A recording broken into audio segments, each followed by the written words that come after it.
It's JC here at Motorcycle Superstore, and I want to give you a real-world review on some Michelin T63 tires. So we're going to talk about the front and the rear tires. I've been testing them very briefly on this 2012 Kawasaki KLR650. So it's sort of a heavy 650, heavy dual sport, or lightweight adventure touring bike, however you want to look at it. And a little bit of background here, I borrowed this bike from a friend. It came with the Aniki 3s, which is another Michelin tire, sort of a road-going adventure tire, and then I transitioned to the T63. So I have sort of a street and a dirt biased opinion. So we'll talk very briefly about this. Remember, I haven't got a whole lot of miles on them, about 300, so I can't speak to the longevity, but we'll go over a bit of the performance aspects. So let's take a look at this front tire.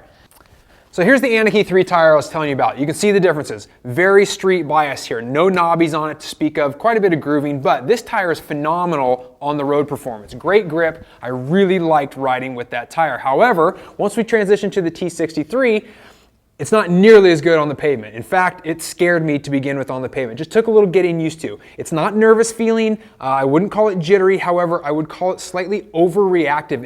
It tips in a little too quickly. It falls off these centerline knobs. And so it makes me a little nervous. I'm a dirt guy. I don't trust tires on the street extremely well. So it made me a little nervous. However, I can't say I ever noticed it pushing anywhere. Now it does have, in my opinion, more of a rear tire style tread pattern. So that being said, it has great straight line performance. When I took this thing from the highway to the dirt, suddenly I liked it, because on the pavement, honestly, I wasn't super impressed. But in the dirt, the best performance on this tire is under the braking. Heavy bike, heavy front end, it dives with soft suspension, so things can get very squirmy up front. However, this does a really good job. You'll notice how these blocks are offset. That does a really good job of controlling this bike under heavy aggressive braking, whether in dirt or in the gravel. I was really pumped on this thing for gravel roads. Does not push going into corners as well. It tracks very straight. This is a true 50-50 tire. I would definitely be comfortable saying 50% on-road, 50% off-road. In terms of sizing, you're looking at an 80-90-21 or a 90-90-21. This is the 90-90. It is not a radial tire. It's bias ply by construction. It does require a tube in it, and it is directional. So pay attention to how you're mounting this. Speaking of mounting, on a bike like this, you want to balance your wheels. This tire actually took just one little bit of weight on the front. Both the front and rear weren't too far off, so pretty decent in terms of construction and balance too. Let's talk about the rear tire very quickly.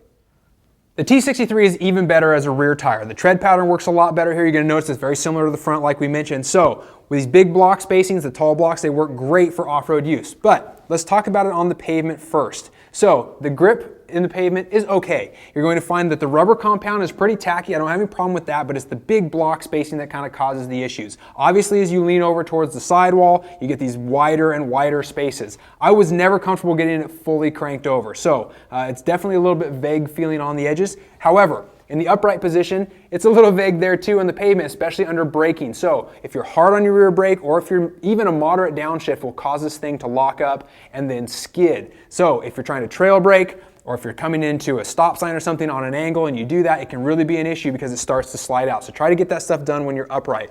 Now, take it off the pavement rather, and you're gonna love this thing.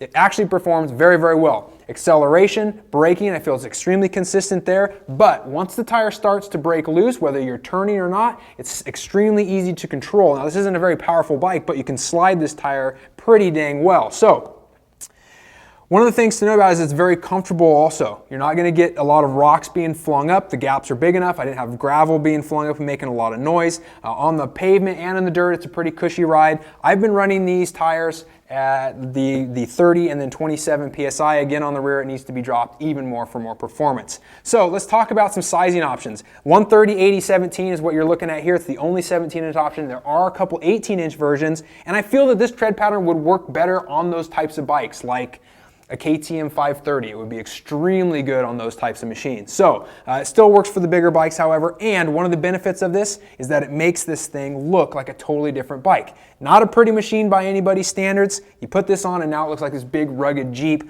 I'm definitely not as self-conscious rolling around town on this big turd when I have these nice looking tires on it. So it adds a lot aesthetically as well. Good performance, good price. It's a Michelin brand name product. Take a look and see if this is going to be right for your needs. There's lots of benefits to the T63, but be honest with yourself because it definitely biases towards the dirt. So if you're going to spend time in the gravel, take a look. Thanks for watching. That's our breakdown. Remember, it's a very brief overview. If you have more comments to add to this, or if you've ridden with these tires for a longer period of time, I can't speak to the wear very much. I've barely gotten some of these sprues worn off. So give me some comments below and let me know what you think as well of this T63. Thanks for watching. Subscribe on YouTube, and we'll see you next time.